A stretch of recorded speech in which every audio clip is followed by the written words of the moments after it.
Hello and welcome to Cracking the Rich Code, the podcast. And we have another exciting episode for you today.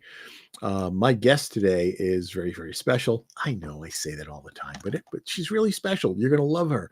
Alicia Garza is an author and a coach and a speaker, and I'm just gonna bring her in because I can't wait for you to hear her story. So, good afternoon, Alicia Garza. How are you? Welcome. Hello, John. Thank you for having me. Well, thanks for being here. Now, you recently contributed to the Cracking the Rich Code, Volume 19, right? Which is not quite. Is it out yet on the street? Not Not, quite. not quite, not quite. Okay. Almost. As of this recording, not quite out there, but your chapter is up leveling high potential women and cultivating their powerful futures. I want to know more about what this all means, how women make choices and decisions in life to move forward and all that good stuff. So let's kind of get into this a little bit. Tell us a little bit about why you chose this topic and kind of how that ties into what you do for a living. Mhm. Great question. So the reason I chose this topic for women is because sometimes we think we have it all figured out. We get to a certain age that, we think we have the perfect marriage, the perfect life. We think we're going to have this perfect future after our kids are grown, we have grandkids, but then sometimes the rug gets pulled out from under your feet. And which is an experience that happened to me. Of course, I thought I had it all figured out, with the marriage and the businesses and the homes, the cars, you name it, the works. But the rug did get pulled out from under my own feet. And it brought me to a realization of what I could possibly accomplish for myself, back to making that choice and making that decision to not stay stuck in a situation that no longer served me. And even though it was hard, I had to move past it because I chose not to stay in that situation. And so for high potential women, what I mean by that is that we do so much. We do a lot at work and we do a lot at home. And sometimes we're helping running businesses. But sometimes when you're not in that environment anymore, you have to really try to discover who you are. And so you have to take, in my situation, my own story is my purpose of how I move forward. And so that is how I came to this realization of, okay, I know that I'm not the only one out there experiencing what happened to me. And that is But how do just you the move forward? perfect mindset right there. Knowing that you're not alone is step one. Yeah. Mm, yeah. Yeah. So and trust me, the journey was not easy. The journey is a constant evolution of moving past. We know as coaches or as a coach, you take the situation that you're in right now and you move forward. You acknowledge your past, you acknowledge your pain, you acknowledge what happened to you. And a lot of it was good and a lot of it is bad, but it's a lesson to be learned to move forward. I like the fact that you talk about acknowledging first. That really is the first step. Like, acknowledge the fact. Yes, you're going to feel the pain. You're going to be upset. You're going to whatever the thing is that has caused this massive change in your life. Acknowledge the discomfort, but then choose to move beyond that. And that is such a critical next step that unfortunately a lot of people get stuck in. Oh, That fear of taking that next step. well, yeah, for sure. Because every step that you take, there's uncertainty. And people like to be so comfortable in their bubble. Change is not a good thing. And I'm one to admit, why would I want to change anything that I was in? I thought I had it made. And so the reality is, every step you take, there's going to be uncertainty. but it's taking that risk and having the courage to move forward is really where it begins. That's beautiful. And so, what was your, how did you get through it? Well, pretty much of what I'm doing now that what I offer to other individuals is I had to dig deep within myself. I had to really analyze what was going on in my own orbit, in my world. And not only for myself, for my children and everybody Mhm. around me. The constant movement in living in someone else's world and living in their footsteps really made me stop and think. And so when I started digging deep in, of course, I hired therapists, I hired coaches, life coaches, personal development coaches, became certified in them. I started really educating myself into why I was in the position that I was in because a lot of the times I blamed myself. Actually, in the very beginning, in the divorce, it was, what did I do wrong? What was it about me that wasn't enough? And at the end of the day, it wasn't about me. It's about someone else's own insecurities and their own unhappiness that causes hurt for other people. The term that everybody says, hurt people, is so Yes. true. Yeah.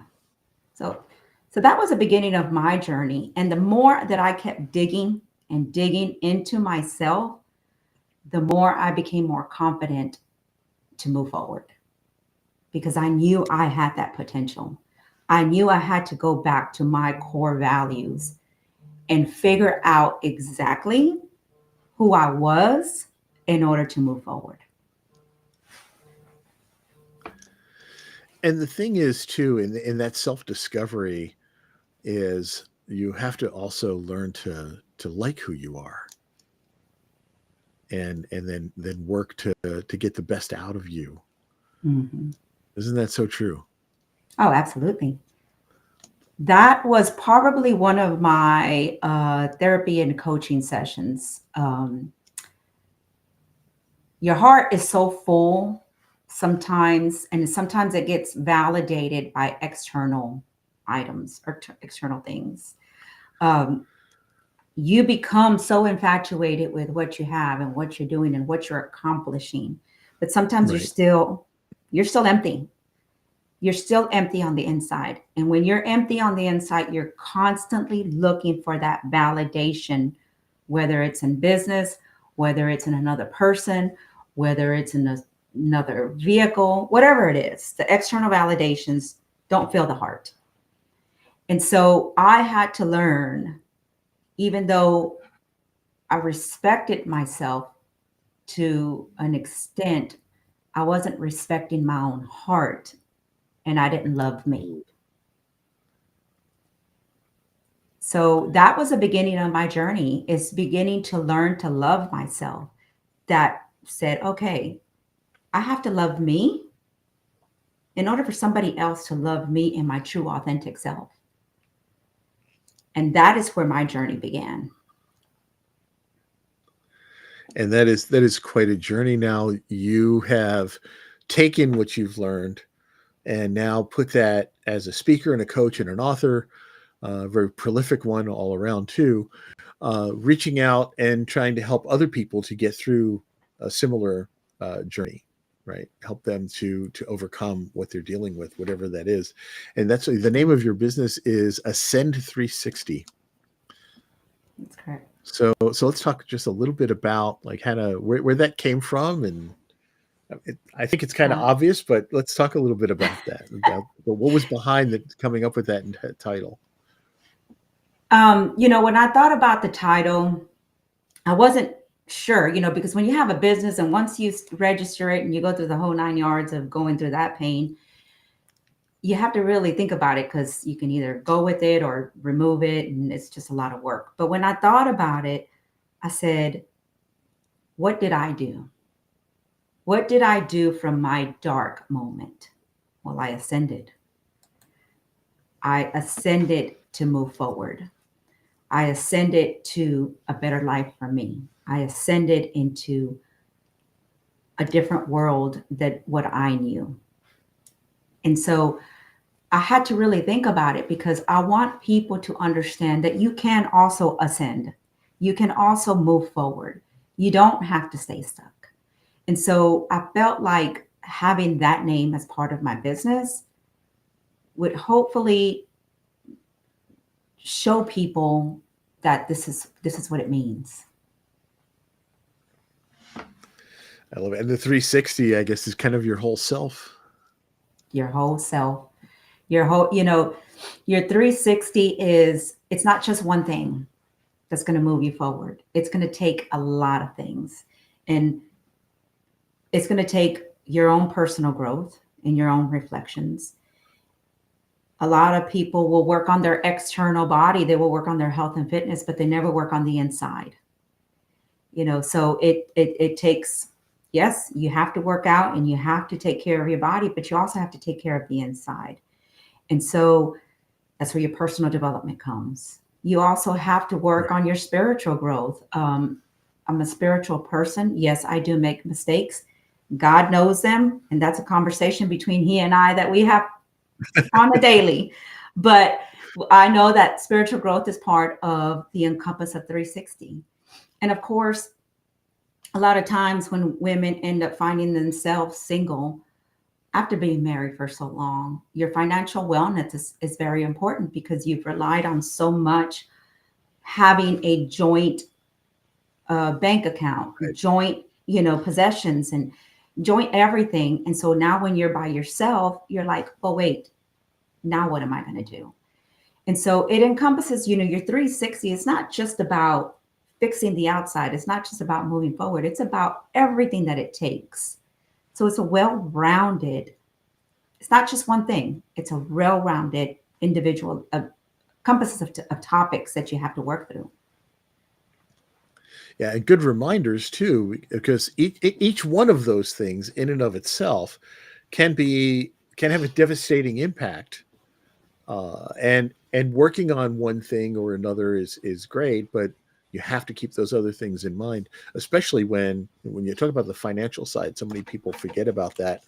Well, I Mhm. mean, they realize that that's a dramatic input, even if not just the joint accounts and all that stuff, but the fact that the income to the home may have been halved or whatever, or maybe it was the sole income for the house, or maybe you were the one who made more money, but you still relied on his extra, whatever it was. Correct. That's gone, and that makes huge differences. So we see people that let themselves become overwhelmed by the money Mhm. thing, and so they forget about their own personal health or their own personal mindset, or they go into the personal health thing and forget about the money, whatever. But the fact that you're addressing all of these things and help people to stay on top of those things, that really Mhm. makes a humongous difference for folks. So, what kind of people do you primarily work with? So I work with individuals that, first of all, that want to be coached, that are coachable. I work with individuals who are ready, that have had enough of being stagnant in the situation that they're in or that they were in. I work with women and some men. I have had some men that have reached out to me, but I work with these, the women that I talk to, they want more. They're lost. They get so caught up in, like I said, their work and their life and raising their kids that they forget who they were. And or they never knew who they were. Let's just be honest. When you start having children and you're, operating in a home and having a family and cooking and cleaning and being the bus driver for everybody, your self needs are not validated. And so I work with these women who know that they have a potential within them, but they just don't know what it is. I work with these women who are either helping run companies, or they are running a company, or they are going to work and they're doing their 8 to 5 job, but they know deep down inside there's something more. And so Right. I help them unpack and move forward from that, and to help them give them the confidence that, hey, You are a high potential woman and you can make this happen.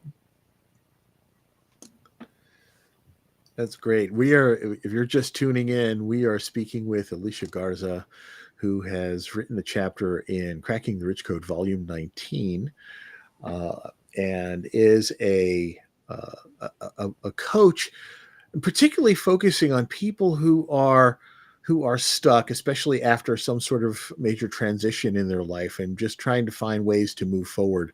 She has a great perspective to share from her own personal background, as well as things that she's learned, from coaching people.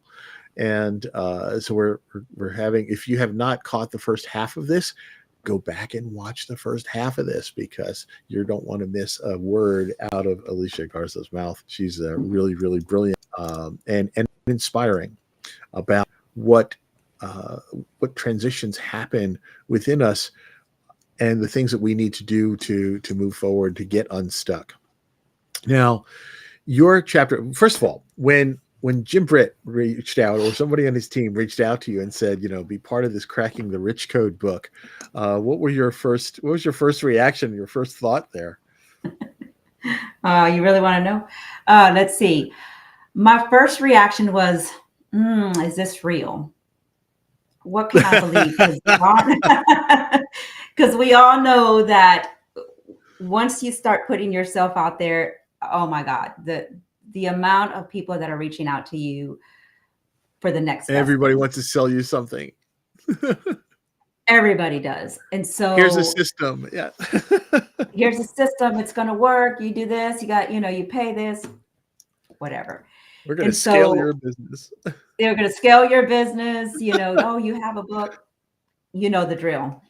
And Oh, yes. so, but when Jim reached out to me, I told him I would think about it. And so I started doing my own research about Jim. And of course, I love Tony Robbins, and just all that together. So I did my own research about the book and who was involved. And I just said, I think I want to be a part of this. I think this is what I want. So I prayed about it. And so in that moment, I just said, you know what? Just do it.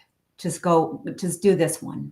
And it's going to be the beginning of, because I've always wanted to write a book. I just didn't know the formats. I didn't know how to do anything. When you're first starting, you're just like, okay, there's just so much out there to learn. And so I decided I said, you know what, let me just go for it. I'm glad I did, because I've met some amazing people through Cracking the Rich Code. Um, I, I've met, Rich, who's, helping me with my branding and so forth. And so Oh, met good, you, of good. course. Yes. Yeah, yeah. I've met Rich Kozak. And so, which I get to be a part of his summit as well. That's coming up on the 19th. And so I just love having this interaction and getting to meet so many people from really all over the world, from London to the States to everywhere. So it's been a great experience so far. Yeah. Yeah. There are some amazing people in these books, and I'm in a unique position as hosting the Cracking the Rich Code podcast, is because I get to have more in-depth conversations with some of the authors in this series, and every episode I'm more amazed at how wonderful these people are. Such great folks, with just brilliant words of wisdom, experiences, things that need to be shared. And I think this whole series has been something that the world really needs. Yeah. I know when I first heard Cracking the Rich Code, I'm like, well, that's a money book. That's not me. That's not what I do. Yeah. And then when he said, no, it's about richness of life. It's, well, that now we're talking my language. So Yeah. now you were then faced with, okay, so now I'm going to do this thing. What the heck am I going to write?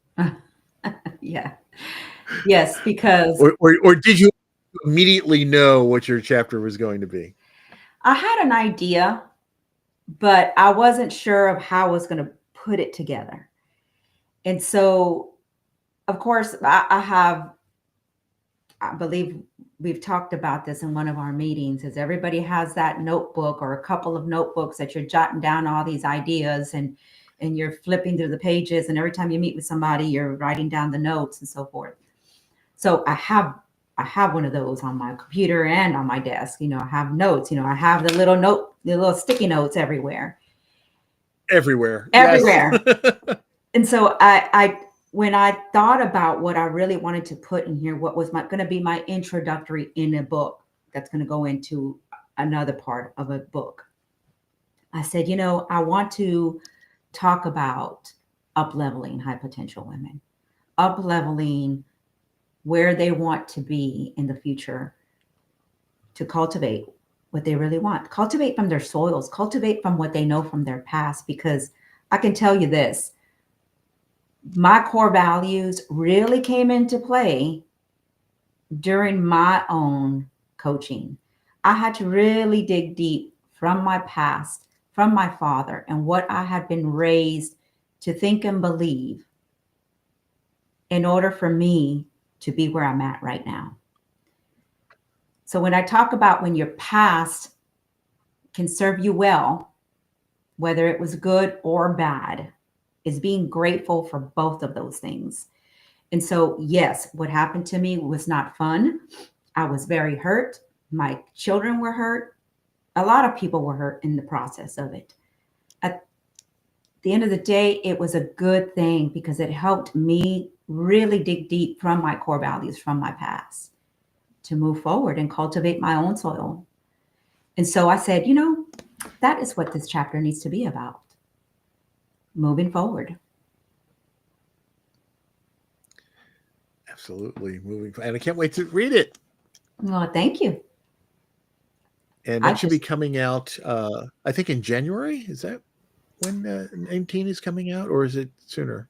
I thought it was sooner. I think it's supposed to be soon. Like I thought it was in the next couple of weeks, but there might Oh, be okay, some great. hold up. There might be some hold up to it. So I'm just waiting, really, just whenever Yeah, whenever they're there's ready. always that little, getting it through the publisher thing Exactly. is always a piece. But so, just for frame of reference, we are recording this episode in early November 2025 because it's out there for perpetuity, by the way. And some people might not see this for quite a while after the book is out and all.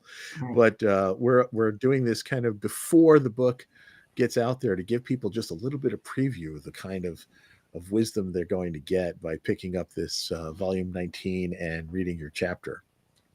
And like I said, I'm looking forward to it. I look forward to every book and every chapter as I meet the authors within them and I find out all the great stuff that they have. So let me ask now, you are do you travel I do. to speak? I do. And you have clients, and you do virtual clients as well, right? That's correct. That's correct. I travel. I'm actually going to be doing a speaking event in Indiana, Fort Wayne, Indiana, in February. So I'll be up there. And yeah, and most of the clients, if they're from wherever they're at, it's through Zoom. And so because with now, the one thing about COVID is we're able to operate this way naturally. And so that was the one thing about that situation. So If there's one blessing that has come out of COVID, is it has helped to advance this sort of technology that enables us to meet with and chat with people and get to know people from all around the world. And another thing is you get to see them in their own home environment, mhm, except when they're using a virtual background like I have to for the podcast. But sure. um, what you get to see and you get to learn a little bit about their home life and all that kind of stuff, and we can make more human connections this way. And I think instead of driving us apart, it really brought the world together. I totally agree. One of my darkest moments was during COVID. That was really one of my lowest moments was my depression was really bad during COVID. And what I realized I think was, for a lot of people, yeah, a lot of the people. isolation would do that. Yeah. Yes. So what I took from that situation was that we need human interaction. We need to be able to see, feel, touch other people, talk to face. That was a huge reality for me. because we're so drawn right now. Technology is a big thing and it's a great thing, but the human Hmm. connection sometimes gets lost. And Absolutely. so, you know, even though I do coaching this way, I do make an effort to go out and do face to face. I it's important to me, and I know it's important to others. So yeah, so I think that was a good thing about COVID. It was a lot of learning and a lot of lessons learned during COVID, but it was a great opportunity as well. It really has. It's given us the opportunity so that I'm in Pennsylvania and you're in Texas, I think, right? And Louisiana, I Oh, Louisiana, Louisiana. That's right. I'm Louisiana. sorry. Hmm. You're in Yeah. Louisiana, and I've interviewed like earlier. I did an episode with somebody from Romania. Uh, you know, I have clients in Japan, and we wouldn't been able to do that without this kind of technology. And we're able to make those connections. But when there's an opportunity to get together face to face in person, um, you can't fax a handshake, you can't you can't transmit a hug, and I think That's that's what really was missing for the longest time. And I'm so glad for those opportunities when we can get together. And so I'm looking forward to hopefully someday being at an event with you so I can go and give you a great big hug, because you're just that kind of person that um, just draws that out in people. People just want to get close to you and to feel your energy. You're full of positive vibes, and I think you really have a lot to share. Just thought I well, would thank you, mention John. that. That's so sweet. Thank you so much. Yeah, I'll look for that opportunity as well. Maybe we'll end up doing something together. Who knows? Hey, I'm sure there's always opportunities to do that. I look forward to it. Yes. So we're quickly running out of time. It's amazing how quickly this half an hour goes. But if Mhm. people want to get in touch with you, the best way to do that is with your email, right? Just directly email you at Alicia at ascend360coaching.com. Is that correct? That's correct. Yep. Okay, good. That is on the Uh, screen for those of you who are looking at the YouTube version of this. And also you go to your website, which is ascend360coaching.com. Lots of good information there. I think you have a lot to offer people, and I think they need to check out what you're out there doing and saying. Look forward to reading your chapter in Cracking the Rich Code. But before we run out of time, is there any particular message that you would like to put out there to the world that you think people really need to know nowadays? the one thing that I want to say to people is take your moments of pain and turn them into your purpose. Do not get stuck. Make that choice, make that decision in order for you to thrive and move forward. Do not allow that circumstance to keep you stuck. That's what I want everybody to know. It's important for them not to stay stuck. I And the wrote that most, down. you wrote that down. I wrote that Yeah. down. That was so good. Oh, thank you. Yeah. So that's really what I want to tell people. There's so much more out there. Your life just becomes so much fulfilled and you just become so much happier. The things that you think matter, the small things that you make into, these big old mountains, it's not worth it at the end of the day. So work on yourself. I'm loving it. I'm loving it. Yeah. Alicia Garza, thank you so much. Founder of Ascend360coaching.com and author in Cracking the Rich Code, Volume 19. It's been a pleasure having you on the show and getting to know you, and definitely look forward to opportunities that we can collaborate and do some things together. People need to check out your website, check out Volume 19 of Cracking the Rich Code, and then reach out. Just send you an email. You can also find Hmm. her on LinkedIn as well. And other Hmm. channels, but the best way to get in touch with Alicia is directly by email, and to check out her website at ascend360coaching.com. Alicia, thank you again for joining us. It's been a lovely conversation. You have a great day, and everybody out there, watch this one from the beginning. You're going to learn a lot of great stuff and feel Alicia's great energy. And we'll catch you on the next episode. Take care. Have a great day.